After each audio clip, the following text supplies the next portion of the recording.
Hey, what are you making? Salmon salad. Salmon salad for you, maybe. Well, you eat it every once in a while.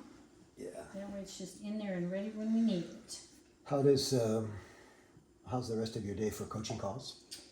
Just a couple more. Yeah. And then it gets busier as the week goes on. You've got a nice mix of established clients and newer clients. You've been doing this for a long time now. What do you notice about the number one challenge that most people have when they come to you for nutrition coaching or wellness? New or established? Well, what I'm saying is you've been able to move them through the pipeline. I guess I'm asking about people that just enter the realm. What is the single biggest challenge that they have? I think that emotionally, because I hear this fairly consistently, I've got to make time to make these changes. Yeah. So in their mind, I think people have been brainwashed into thinking that changing how you eat is going to require that you take on a second job, basically. And that's just not the case. It's just about preparing, using time in between when you can and prepare something better. Maybe getting to the grocery store a little more often. Yeah. Or ordering food, like a lot of my clients do more consistently. But it doesn't take that much time because eating still requires time. So if you're going to go to the store or go through the drive-through, you're still taking time out of your day to get there, to get it, to get back, and then to eat it. Yeah, I never really thought of that. The actual errand to go get the food, waiting in line, Yep. if it's a drive-through, could be in a restaurant for takeout. Yeah. You're still waiting. I You're know still people that waiting. routinely go to restaurants and order a drink while they're waiting for their food order to come up, which also has a byproduct, which is, an alcohol habit. We both drink, of course, but And we've done that. I don't like it to be routine. Right. And Right. it's routine if every time you go to the restaurant, you're going to have a cocktail or two before you split. I think there's another piece of that. Now, clients don't talk about this, but it's something that during the time we're working together, I try to impart upon them, and then they start to appreciate it more over time, is the further removed you are from buying and preparing and then eating your food, the less you appreciate it.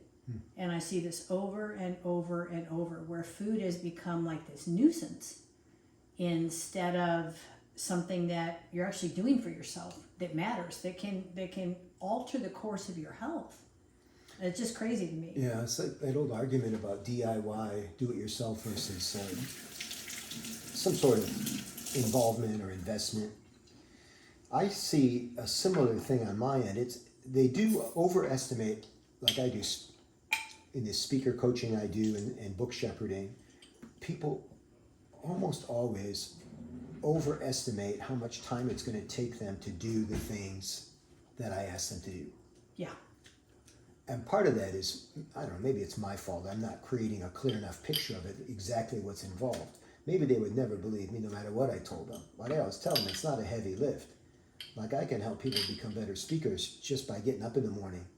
Just them getting up in the morning and doing the things that I suggest that they do will help them. Yeah. Yeah. So you don't need to dedicate yourself to this like a dissertation. No. And so what happens is, and I see this a little bit when you share with me about your coaching clients, is that there's then this, they do the call and they realize what's possible. They might even be excited about it, but now they're at that inflection point, that decision. Do I have what it takes to follow through? Do I want to make the time, whatever that time is? Yeah. We've already discussed that they're wildly overestimating it in most examples. Yep. And so they become apoplectic. They do nothing. And these are people that were in pain when they came to you. Some physical pain, physical discomfort, and me, emotional pain, because they hate presenting. They've got a big thing coming up, but they're afraid to make a move. Yeah. And at the same time, I don't want to say it doesn't take any additional time, because anytime you bring something new in, if you're not used to going to the grocery store, and now you start to go to the grocery store and you actually start to look at labels, does that take more time? Yes. If you haven't been to a gym in whenever, and we're going to try and get you going twice a week. Yeah. One of the reasons I like it when people go to the gym is because it forces them to get out of their habit. It forces them to turn off the TV, get away from the laundry, whatever other distraction they're going to have, and be with another group of people who have a similar goal. Yeah. But that does take some extra time. And once you make some accommodation for that, it's amazing what can happen when you put that in your schedule consistently, and what maybe some of the other behaviors like mindlessly scrolling. You know, people lose hours every day, and yet they don't have time to exercise or nourish themselves. They don't consider the scrolling a waste of time. Which is crazy. You've taught me to read labels when I'm at the store, and honestly, it takes more time. It does. I might normally reflexively put something in the basket, but now I have a choice between two things. I look to see what the ingredients are, and it takes a minute. You know, the print is not that large. And your eyes aren't as good as they used to be. Well, I didn't say that. But it takes a little bit more time. But I don't think of it as wasting time. I think of it as an investment. And investments, two types of time. The time you waste, two types of money, two types of expenditures. The expenditures that are wasted, the time that is wasted, and also the time that is an investment, which means there's an ROI on me taking the time to read labels. There's an ROI on the time it takes to prep your own food under the auspices of a qualified food coach. Huh. Yeah. What percentage of the people that you work with are you successful with? Are you able to convert and help them understand it's not a waste of time? It's not. Percentage is pretty high, because I have a lot of clients who I can think of 3 just off the bat who when we first started, they say, yeah, I don't cook. Yeah. I don't cook. I don't process this. I don't do that. 0. And they do now. And their families are involved, because it's become a group activity. It's become what it used to be. When people cook together, they take time and they talk, and they're doing other things that create connection. Yeah. And it's amazing that that's come back into their life. Now, that doesn't mean they never go out. So I've got one client who, she's out probably 3 to 4 nights a week. Yeah. It's her lifestyle and part of her business. But she's learned how to navigate the time at home, how to prep food ahead of time, and she did not cook at all. Prep all the food ahead of time, get to the grocery store, have some delivery, and then make better choices when she's out. And not only did she lose weight, she's stable. Yeah. So it's possible, but I really think it's just about, do people want it enough, and do they feel enough benefit? And you experience that in your business. They have to want it enough. Yeah. And I never guarantee success. It's unethical to do that. You just don't know what's going to happen. But my statistic is pretty high too. What I heard you say was you're successful 100% of the time, but to varying degrees with different people. I don't think I've had a single client who did not make any changes. Same here. I have helped everybody that I've worked with. Everybody. And it's like the Girl Scout motto, I leave the campground better than I found it. They are absolutely better off for the time. And this is worth noting.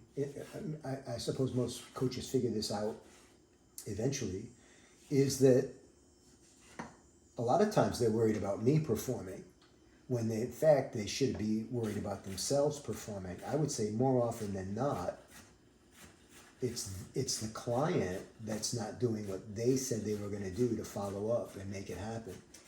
You know, and I think that's also a fine line, being a coach, because you can't hit somebody over the head with that. People learn at different paces. There's a pace to coaching, your program and mine, where we're trying to get them to an end result quicker so that they can see. It doesn't take the rest of your life to make this transition. It doesn't take 3 years of your life.